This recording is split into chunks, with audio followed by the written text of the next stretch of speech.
Welcome back to another video from the PBI agent. In this video, we're going to create a Power BI measure that renders an SVG. Specifically, we'll build a measure that compares actual quantity versus forecast quantity and displays the result as a progress bar. I've prepared a prompt, and for this test, we'll use GPT 5.1. All right, let's get started. Okay, GPT 5.1 has finished, and here's the generated DAX code. Let's see how it works by creating a new measure. Next, we'll adjust the logic a bit so that actual measures are used from the model. For this measure, to render as an image, we need to set the data category to image URL.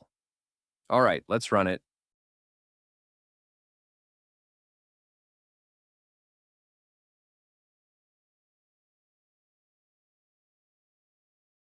And here it is. It actually looks pretty good on the first try. I'm not entirely sure if this is the best looking progress bar, but it's a solid start. However, it looks like there are some scaling issues.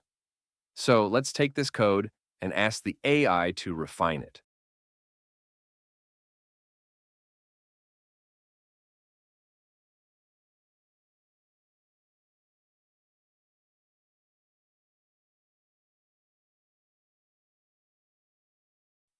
All right, it works, but it still looks like the scaling isn't quite right.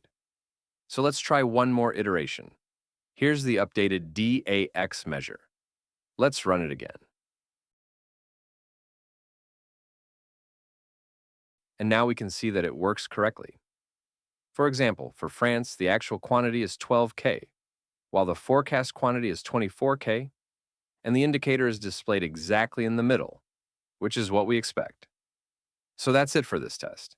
It required a bit of debugging and multiple prompts, but eventually GPT 5.1 was able to generate the correct SVG measure to display an accurate progress bar. This is how you can create SVG measures on the fly using AI. Thank you for watching and enjoy using PBI agent.